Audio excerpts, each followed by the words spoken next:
नमस्कार, मैं हूं वीरेश सिंह। आईटीआई के टॉक शो में आपका स्वागत करता हूं। आज डीजीटी की तरफ से एक अपडेट है कि मैंने भी वीडियो दिखाया था और जो कोर्ट का इनका आदेश का मामला है तो उसमें अभी भी डीजीटी का जो क्या कहें, अभी भी वो वही चीज़ बोल रहे हैं कि हम अगर ऐसे करते चले जाएंगे तो कभी भी कोई चीज़ें ठीक नहीं होगी। हम ऐसे डेट बढ़ाते चले जाएं। लेकिन मेरा इस पे एक चीज़ ये कहना है सर कि स्टूडेंट का वेलफेयर के बारे में सोचिए। मैं किसी प्राइवेट आईटीआई के बारे में नहीं सोच रहा हूँ। इसमें नुकसान किसका हो रहा है, नुकसान देखा जाए तो पूरा का पूरा नुकसान स्टूडेंट का हो रहा है और इसमें कोई गलत नहीं है।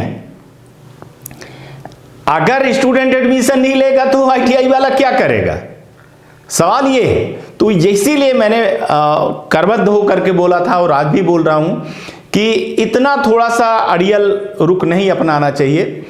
अब उज्जवल विश्वास जी को पता नहीं कौन सी बात लग गई है कि वो बिल्कुल भी फेवर नहीं कर रहे हैं और वो अड़े हुए हैं कि ऐसा नहीं होना चाहिए। लेकिन जो पुरानी पद्धति चली आ रही है उसको आप खत्म करना चाहते हैं, चलिए ठीक है। लेकिन इसको पहले से ही, अब जैसे आपने डेटा के लिए कितने बार आप मांगते चले जा रहे हो, ठीक है। तो लोगों को लग रहा था, स्टूडेंट को लग रहा था कि हम गवर्नमेंट आईटीआई में एडमिशन ले लिए हैं, अब चलिए फिर डेट बढ़ेगी तो हम नहीं गवर्नमेंट में आएगी तो हम प्राइवेट में ले लेंगे। अब लेकिन वो दोनों तरफ से मर गए, ना उनको प्राइवेट आईटीआई ना गवर्नमेंट आईटीआई, और उनका साल बर्बाद हो रहा है, पूरा साल बर्बाद हो रहा है। अब उज्जवल विश्वास जी मैं आपको कैसे समझाऊं सर, आप नए आए हो, अभी आए हो, चलिए बहुत अच्छी बात है। लेकिन एक बार ये स्टूडेंट के वेलफेयर के बारे में सोचिए, उनके करियर के बारे में सोचिए। आप आईटीआई वालों के लिए मत सोचिए, लेकिन सोचिए। हम कहते हैं कि आप जब खोलेंगे तो गवर्नमेंट की भी खुलेगी, प्राइवेट की भी खुलेगी, सबकी खुलेगी। तो इसीलिए बोल रहा हूं सर, सोचिए, थोड़ा सा सोचिए। मैं कोई ये एक पक्ष को लेकर के नहीं चल रहा हूं सर, और जो चीजें सही हैं वो मैं सही चीजें बोल रहा हूं कि आप स्टूडेंट के बारे में तो कम से कम सोचिए। इसमें स्टूडेंट का नुकसान हो रहा है। डीजीटी की, प्राइवेट आईटीआई की, एसोसिएशन की लड़ाई, कोर्ट की लड़ाई, ये तीन एंगल में जो है ना, एक आदमी पिस रहा है, वो है गरीब घर का स्टूडेंट बेचारा, और बाकी कोई नहीं। और सच बताऊं तो किसी का कुछ नहीं नुकसान होगा, ना आपका होगा ना डीजीटी का होगा, क्योंकि आपके यहाँ के बच्चे हैं नहीं, ना कोर्ट के यहाँ के बच्चे हैं और ना आईटीआई वालों के बच्चे। जो कहना वो साफ साफ कह रहा हूं, ये बच्चे हैं गरीब घर के, गरीब तबके के, मध्यम वर्गीय।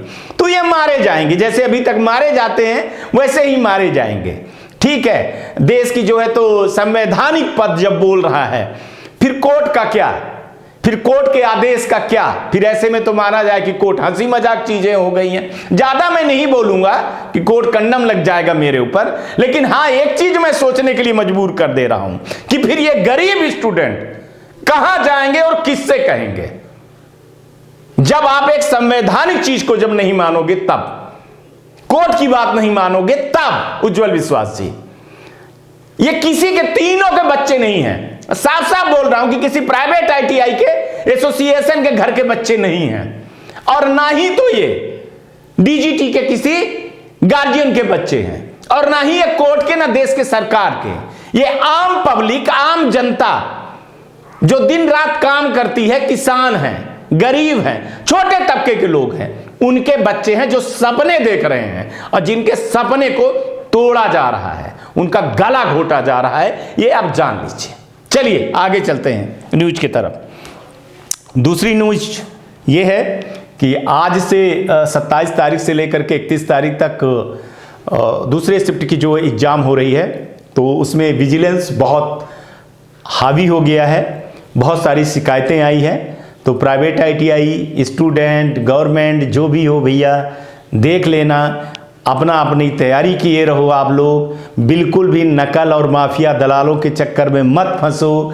अगर ऐसा भी कुछ हुआ तो विजिलेंस किसी भी हालत में एडमिशन कैंसिल कर देगी, क्योंकि जो एक पार्ट का हुआ है उसकी शिकायतें बहुत मिली हैं और उसके सबूत भी मिले हैं। इसलिए अभी जो दूसरे हो रही है 27 से 31 तारीख तक, इसमें बच करके रहिएगा, ऐसे माफिया दलालों के बीच में मत आइएगा।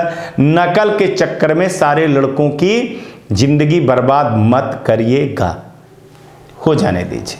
तीसरे न्यूज की तरफ से चलते हैं। बहुत सारे स्टूडेंट अभी भी कह रहे हैं कि ईडी और प्रैक्टिकल का उनका -1 आ रहा है। आप इसका मुद्दा क्यों नहीं उठाते हो? आपका ही मुद्दा उठ रहा था। ईडी प्रैक्टिकल का रिजल्ट अपडेट का मतलब यही होता है, बाकी कुछ नहीं होता है, ठीक है। और जो मार्च वाले लड़के हैं वो भी कह रहे थे, तो मैंने बताया था आपका कि आपको जो ईडी और प्रैक्टिकल का रिजल्ट निकलेगा जब, तभी निकलेगा, तभी साथ में निकल जाएगा। अगर कुछ दिक्कत होगी तो ग्रीवांसेस के थ्रू हो जाएगा, और नहीं तो फरवरी में एक एग्जाम के लिए बना रही है सरकार टाइम टेबल कि फरवरी में एक मौका देंगे, तो देंगे आपको। चौथी बात पे चलते हैं। ये मैं अपने कमेंट बॉक्स पे एक ईमेल एड्रेस दे रहा हूं। ये जो नए एग्जाम आईटी सेल के अधिकारी आए हैं, उनका जो है तो ईमेल एड्रेस है मैथ्यू जी का, तो उनको जो है तो मेल करिए और उनको अपनी प्रॉब्लम बता दीजिए। लेकिन आप लोग गलती, कई बार मैं बता चुका हूं, मेल करते समय बहुत बड़ी गलती करते हैं आप। जैसे आप लिखिए exam controller, to the exam controller, subject में आप लिखिए कि हमारा -1 इस सब्जेक्ट में -1 आया है। विषय में लिखिए जरूर, विषय आप नहीं लिखते हो, जो सब्जेक्ट होता है वो लिखा करिए आप लोग कि किसके है। क्योंकि जब मेल आता है ना, तो मेल में जो ऊपर पहले दिखता है पूरी चीजें नहीं दिखती है, तो वो अगर नहीं दिखा, आप लोग कोई नो सब्जेक्ट कर देते हो, तो फिर जनरली मेरे में भी नो सब्जेक्ट आता है, तो मैं समझता हूं चलो वैसे ही किसी का फ्रॉड, किसी का मेल आया होगा, कोई नहीं आया। अगर आप मेल पे सब्जेक्ट सबसे मस्ट है, अगर सब्जेक्ट नहीं लिखते हो और सब्जेक्ट में लिखिए कि मैं फिटर का स्टूडेंट हूं, मेरा जो है तो सेकेंड ईयर में -1 आ रहा है, या सेमेस्टर में मेरा -1 आ रहा है, या जिसमें आ रहा है वो मेरा -1 आ रहा है, उसके बाबत जो है तो एप्लीकेशन। इसके बाद आप लिखिए महोदय मैं वीरेश सिंह हूं, मेरे पिताजी का ये नाम है, मैंने इस ITI में एडमिशन लिया था, इस सन में लिया था, इस ट्रेड में लिया था, पूरी सारी चीजें लिखिए आप। इस ट्रेड में लिया था और हमको जो है तो हमने एग्जाम दिया, इस तारीख को एग्जाम दिया, इस सन में एग्जाम दिया, इस सेंटर में एग्जाम दिया, जहां मेरी अटेंडेंस लगी हुई है, और मेरे को -1 आ रहा है, या मेरा 0 आ रहा है, या मेरा रिजल्ट अपडेट नहीं हुआ है। जो भी आपको लिखना है, जो भी आप जिस उसमें आते हैं वो लिखिए। हमारी मार्कशीट नहीं आई, हमारी प्रोफाइल में ये दिक्कत है, जो भी आपकी प्रॉब्लम हो लिखिए। उसके आगे इसके बाद धन्यवाद लिखिए, अपना नाम, मोबाइल नंबर जरूर दीजिए। अगर डीजीटी को आपसे बात करनी होगी तो वो अपना मोबाइल नंबर दीजिए, ITI का नाम और ITI के प्रिंसिपल या डायरेक्टर का नाम जरूर दीजिएगा आप, ठीक है। और उनका भी मोबाइल नंबर जरूर लिखिएगा। कभी कभी क्या होता है कि डेटा नहीं मिल पाते हैं या नहीं मिसपैच हो जाता है, तो उसके लिए आपसे डीजीटी बात करेगी या आपके ITI के प्रिंसिपल की बात करेगी, तो आपका काम हो जाएगा। और ये मेल आपको मैं बता रहा हूं सिर्फ 27 तारीख को 5 बजे तक ही करना है। आप भूल के 28, 29, 30, 31 को ना करिएगा, क्योंकि 28, 29, 30 3 दिन डीजीटी का फिर से एक मीटिंग है, बड़ी चीज की मीटिंग है लेकर के, तो आपका 27 तारीख को यह मेल 5 बजे तक पहुंच जाना चाहिए। 5 बजे के बाद यह मेल नहीं जाना चाहिए, ठीक है। कोशिश करिएगा 5 बजे के पहले ये मेल चला जाए, क्योंकि 28 तारीख को जब मीटिंग हो तो मेरे द्वारा भी और आपके द्वारा भी ये मेल किया जा चुका रहे, जिसको ये बताया जाए कि सर देखिए लड़कों ने मेल किया, लड़कों ने आवाज उठाई है और लड़कों ने बोला है कि उनकी ये प्रॉब्लम है, तो ताकि वो प्रॉब्लम की सुनवाई मीटिंग के समय पर हो जाए। उसमें भी जितने बहुत सारे आपने देखा होगा, कई बार मैंने जब बोला बहुत सारे लड़कों की चीजें हो गई है, सबूत के रूप में मैं आप लोगों को दिखाता भी हूं, बताता भी हूं, ठीक है। तो आप याद रखिएगा कि 27 तारीख को ही मेल करिएगा, 28, 29, 30 को बिल्कुल मेल न करिएगा। अभी डीजीटी के कुछ 31 तारीख तक में बहुत बड़े बड़े फैसले आने वाले हैं, हो सकता है कि एडमिशन को लेकर के आ जाए। ईडी प्रैक्टिकल का आपका फैसला लगभग हो गया है, आज से पेपर चालू हो गया है, तो 28, 29, 30 3 दिन के अंदर अंदर आपके बहुत सारे फैसले भी आ जाएंगे। कई जो है तो कोर्ट केस वाले मामले हैं, कई जो है तो अफिलिएशन को लेकर के मामले हैं, तो वो सारी चीजें होंगी। और एक जो है तो वो है कि रिजल्ट को लेकर के कितना जल्दी निकाला जाए, और जो लड़के बचे हुए हैं, जो लड़के बच गए, जैसे अभी देखिए, अब मैं क्या बताऊं, मैं क्या कहूं, इतना शोर शराबा करने के बाद भी डेटा अभी तक नहीं पहुंचे हैं मंडे को। अब जिनका पहुंच गया तो उनका तो रात में जनरेट हो जाएगा, जो कल पेपर दे पाएंगे बेचारे। और जिनका नहीं है, मान के चलो 27 का पेपर होगा बेचारों का, जिनका नहीं पहुंचा तो वो नहीं दे पाएंगे, या फिर वो 28 को आएगा, 29 को आएगा, 30 को आएगा। तो वो थोड़ी सी मेरी चिंता की विषय बनती है कि पता नहीं क्यों है। जबकि मैं कुछ ITI वालों से बात की तो बोले कि सर ऐसा है सर कि फीस इतनी ज़्यादा लड़कों की बची हुई है कि हम क्या बताएं। लेकिन वो अंदर की चीज़ें कहते हैं सर आप रिकॉर्ड करके ना सुना देना, डर लगता है, तो वीडियो कॉलिंग के थ्रू में कहते हैं। अब इसमें मैं फीस नहीं जमा है तो मैं भी कुछ नहीं कह सकता हूँ। देखिए क्या वो लिस्ट भेजें कि नहीं भेजें, क्या किए। दूसरी जो चीज़ें आ रही हैं कि जो लिस्ट आपने भेजा है तो कई लोग जो है तो ऐसे हैं कि जो टाइम पे 5:30 बजे तक में भेजना था, भैया स्टेट गवर्नमेंट थोड़ी ऐसी बैठी है कि रात को आप 10 बजे मेल कर दिए तो 10 बजे रात आपको मेल को उठा करके करेगी। सवाल है अब होगा आप 5:30 बजे तक नहीं किए, 8 बजे किए, दूसरे दिन बाबू लोग आए तो वो मेल को आपको फॉरवर्ड किए कि नहीं किए फॉरवर्ड। अब वही चीज़ तो मैं DGT को समझा रहा हूँ कि सर ऐसे ही गलतफहमी एडमिशन को लेकर के हुई है, ऐसे ही हर चीज़ की हो रही है। डेट तो हर चीज़ में बढ़ रही है ना। कोई एक बार में ही तो मान ही नहीं रहा है कि एक बार मान, लकीर खींचनी है तो एक ही बार में लकीर खींच दीजिए फिर कि भैया इस डेट के बाद कुछ नहीं होगी। ले दे करके अगर नुकसान हो रहा है किसी का भी तो वो नुकसान केवल वनली फॉर ये मेरे गरीब भाई जो है ना उनका हो रहा है, मीडियम फैमिली के जो बच्चे हैं उनका हो रहा है, बाकी किसी का नहीं हो रहा है। तो मेरा आग्रह है कि DGT के अधिकारियों से कि थोड़ा सा विचार करिए। मीटिंग में आप रख रहे हैं, बहुत सारी चीज़ें हैं, तो भैया फिर एक फिक्स कर दीजिए, एक डेडलाइन दे दीजिए, फिर आप भी न बढ़िए। अब ये कन्फ्यूजन तो देखिए, अगर मैं कहूँ तो ये कन्फ्यूजन सदियों से चला आ रहा है, जब से है तब से चला आ रहा है, कोई आज की बात नहीं। आज ये पहली बार ऐसा हुआ है कि एडमिशन के लिए ये चीज़ें हो गई हैं, नहीं तो पिछली बार मैंने देखा फरवरी तक हुआ था और कई बार होता है। और 2018 में तो आपने 15 दिन टाइम भी दिया था एडमिशन के लिए, तो वो भी एक चीज़ें हैं देखनी चाहिए। अब ऐसे तो ITI वाले नहीं चले गए होंगे, और जहाँ तक बात आई है कि ITI वाले एडमिशन के लिए ही गए हैं, बाकी चीज़ों के लिए नहीं गए, तो सर ये तो कोई बात तर्क वितर्क कुछ अधिकारियों के आपके यहाँ का है कि तर्क वितर्क करने से कोई मतलब नहीं है। फिर इसका मतलब है कि हर चीज़ में कोर्ट केस लगाया जाए। चूँकि स्टूडेंट हैं, एडमिशन ले लिए थे, अब उनका रजिस्ट्रेशन नहीं हुआ है, और कई ITI वाले तो बोल रहे हैं कि सर हम पढ़ा रहे हैं, हम बच्चों को पढ़ा रहे हैं, ट्रेनिंग हो रही है, बस उनका लिंक खुल जाए, उनका फीस जो भी होता है कार्रवाई होती है, फार्म भर जाए उनका रजिस्ट्रेशन हो जाए, बस इतनी सी बात है। तो सोचना चाहिए उज्जवल विश्वास जी, इतना कठोर नहीं होना चाहिए सर। और नुकसान किसका हो रहा है? अब -1 में ही आप देख लीजिए, आप अपनी चीज़ को लेकर के बैठ गए सर, लेकिन -1 में सोचिए आप कि कितने दिन से बच्चे बैठे हुए हैं, कितनों की भविष्य खराब हो रही है, साल 2-2 साल से इनका भविष्य खराब हो रहा है, तो कौन जिम्मेदार? Who is person responsible sir? इसका जवाब दे दीजिए ना कि क्या फिर ये बच्चा -1 वाला कोर्ट पे जाए तो दे पाओगे आप जवाब? क्या नहीं दे पाओगे? रिजल्ट अपडेट हुआ है, नहीं हुआ है अपडेट, आप जवाब दे पाओगे? नहीं दे पाओगे। लड़कों का डेटा नहीं चढ़ा है, आपके नोडल ने नहीं चढ़ाया है, आप जवाब दे पाओगे? नहीं दे पाओगे। स्टेट ने लिस्ट नहीं भेजी है, आप जवाब दे पाओगे? नहीं दे पाओगे जवाब, क्योंकि ये आप लोगों के बच्चे हैं ही नहीं हैं। सवाल ये है, आपके बच्चों की भविष्य की बात होती, आपके बच्चों के कैरियर की बात होती, तो आप पता नहीं क्या कर देते आप लोग। ये गरीब बच्चों की बात हो रही है, उनको कुचला जा रहा है। कौन सी नोडल पे कार्रवाई आपने कर दिया? कौन सी स्टेट पे आपने कार्रवाई कर दिया? ITI दिखती है आपको, सिर्फ प्राइवेट ITI दिखती है, बाकी कुछ नहीं दिखती है। आप ही बताइए, आपका सिस्टम है स्टेट डायरेक्टर, कितनी आपकी सुनता है वो?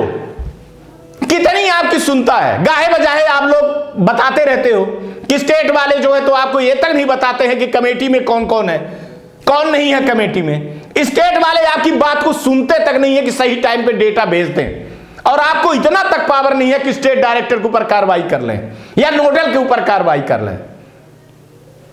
ले दे करके बचे हुए हैं कौन?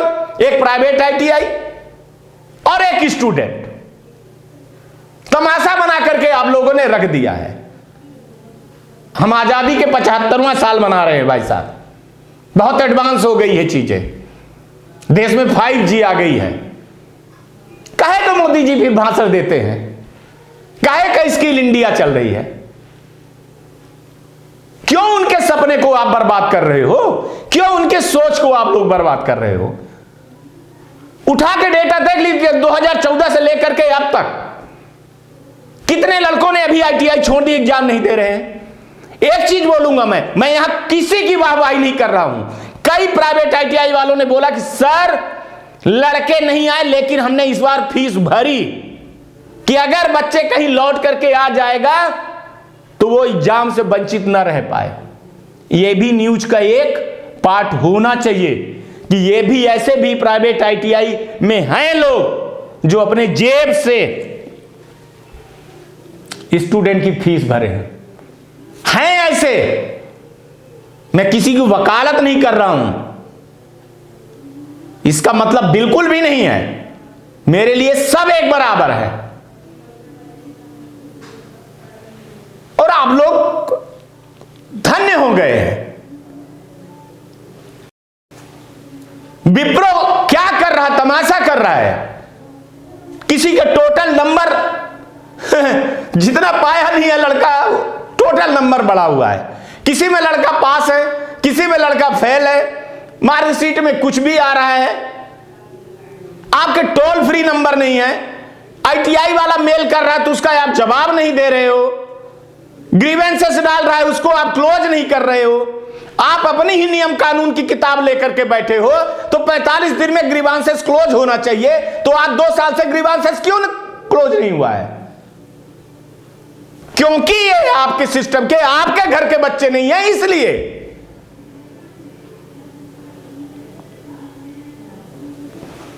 अभी तक रिजल्ट अपडेट, आप एग्जाम लेने वाली एजेंसी पे कुछ नहीं कर रहे हैं। निम्मी पे अभी तक रिजल्ट अपडेट नहीं हुआ, आप कुछ नहीं कर रहे हैं। स्टेट अपनी मनमानी करे, नोडल अपनी मनमानी करे। जिस नोडल को आईटीआई में पैर रखने तक की इजाजत नहीं है, वो नोडल प्राइवेट आईटीआई पे आंख दिखाता है।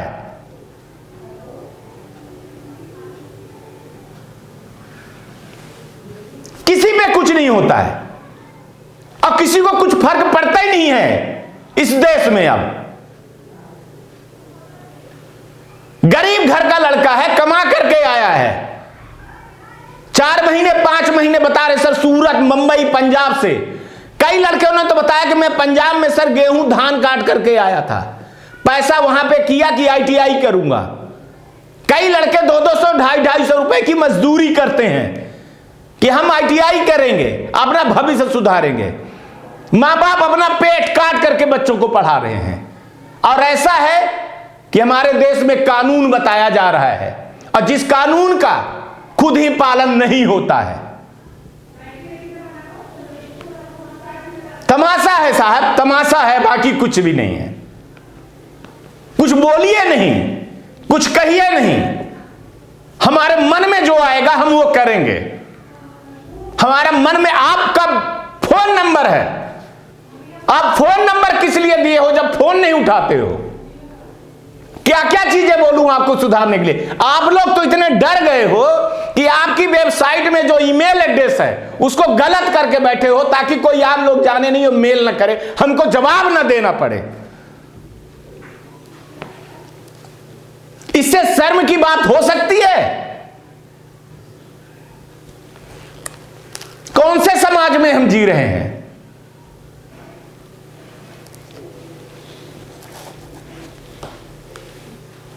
हर एक आदमी को चोर कह दो। ये 80% रिजल्ट गवर्नमेंट आईटीआई के दम पे नहीं आई है जनाब। ग्रेडिंग को लेकर के क्यों ग्रेडिंग हुई थी? किस कारण से ग्रेडिंग हुई थी? क्या हुआ ग्रेडिंग का? अभी एफिलिएशन करवाने के लिए आपने ग्रेडिंग का कुछ दिशा निर्देश दिया है? एफिलिएशन का कोई दिशा निर्देश है?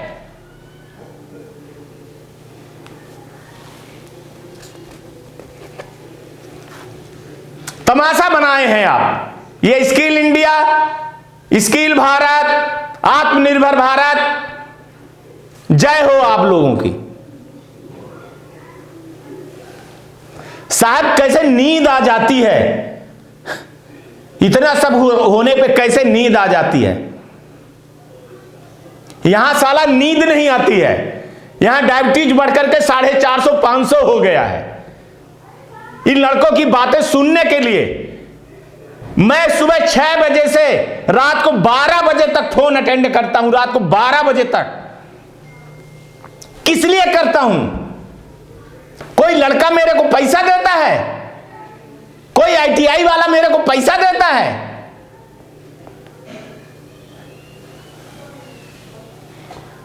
आप लोग देते हो। जो जवाबदारी डीजीटी की है बच्चों की बात सुनने को, वहां पे रटा रटाया आदमी एक हेल्प डेस्क पे बैठा दिए हो, जिसको कुछ भी आईटीआई के बारे में नहीं पता है, जो तोते जैसे रट करके बताता है ईडी प्रैक्टिकल। अरे भाई साहब, आप अपने स्टेट डायरेक्टर से पूछिए रिजल्ट का, रुकिए 48 घंटे में आ जाएगा, 24 घंटे में आ जाएगा।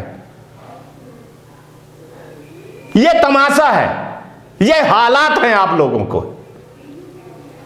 और ऐसे में चुप रहा जाए। और किसको चुप करवा रहे हो? वीरेश सिंह को चुप करवा रहे हो,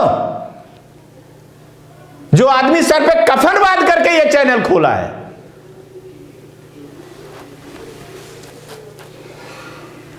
चलिए, आज तक के लिए इतना ही। आसपास सफाई रखिएगा, बड़े बुजुर्गों का सम्मान करिएगा, गाड़ी धीरे चलाइएगा, हेलमेट पहनिएगा।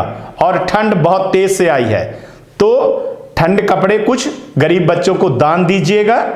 और कोरोना है तो थोड़ा सा दूरी बनाइएगा। नए साल में थोड़ी सी दूरी बनाइए, मास्क जरूर लगाइए और भरोसा रखिए। आज नहीं तो कल एक होइए।